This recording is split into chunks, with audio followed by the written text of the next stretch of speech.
We're living through a political realignment right now. A lot of Democrats are moving to the right. Bill Maher sounds conservative on some issues, not all. You got guys like Glenn Greenwald, who's a pro-Russia leftist who gets mistaken these days for being a conservative. He's not. He's a pro-Russia leftist. There's a discombobulation out there on the left and the right. There are a lot of conservatives these days who say, well, what does conservatism ever conserve? Well, the Constitution, for one. But they think we need something else. We need something new. And then you got a lot of the organizations out there that had been conservative are now just Republican. And that deeply disappoints me. There are 211 members of Congress who are Republican. 213 members of Congress who are Republican. I have always liked the Heritage Action scorecard because it's always been a measure of conservatism, not of republicanism. But when Jim DeMint left the organization, there was contention there that he was making it too aggressive against his own side. I don't know what's happened. I love Heritage Action. The people involved, they're fantastic people. They are fantastic people. And they mean well, and they've got great ideas. But how do 208 Republicans out of 213 have a scorecard from Heritage Action over 90%? Y'all, standing up to Biden should be like breathing. You don't get gold stars for breathing. It's just what you're supposed to do to stay alive. The American Conservative Union gave 122 Republicans awards for scores over 80%. How do you get a score being over 80% as a Republican? Just you show up and you vote against Biden. Where are the real conservatives? The Republicans and the Democrats on a bipartisan basis just passed an omnibus spending bill for trillions of dollars and avoided a government shutdown. It seems like to me the people who voted no should be the ones to have the high scores, not the people who voted yes.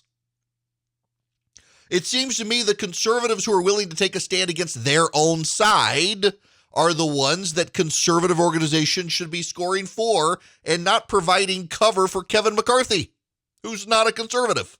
Where are the principled people? Is it any wonder? Is it any wonder you have a great many people on the right thinking, what the hell does conservatism stand for? I might as well go over and do something else now because even conservatives don't care about conservatism. Is it any wonder that we have these situations when the conservative standard bearers out there are like, yep, everybody gets a gold star. You get a gold star. You get a gold star. You get a gold star. It's like the Oprah Winfrey. You get a car. You get a car. You get a car. 90% ratings for 208 people. And now the American Conservative Union, I don't know if y'all have seen this, Matt Schlapp is alleged to have taken money from one of the George Soros organizations.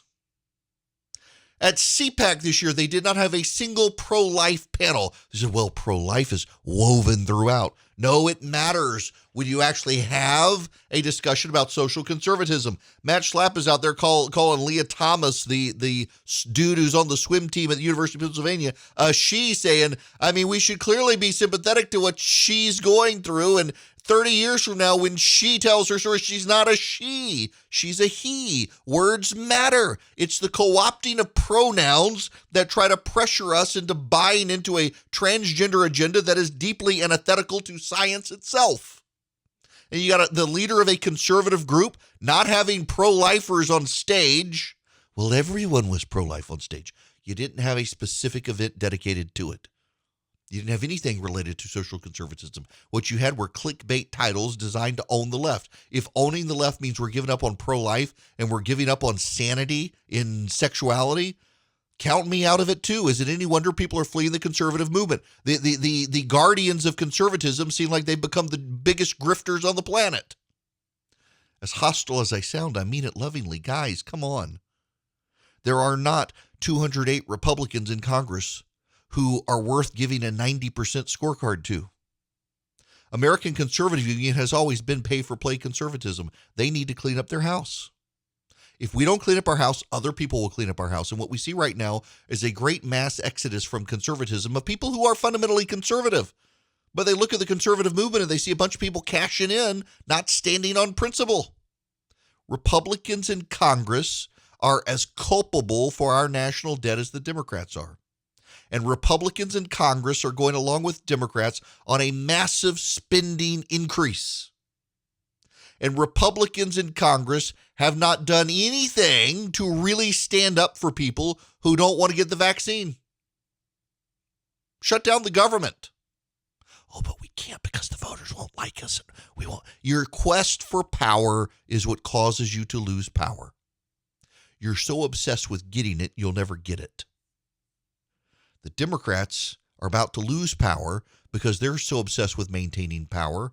They're doing a whole lot of stupid stuff to keep their base in play, and their base is full of blithering idiots and progressive radicals.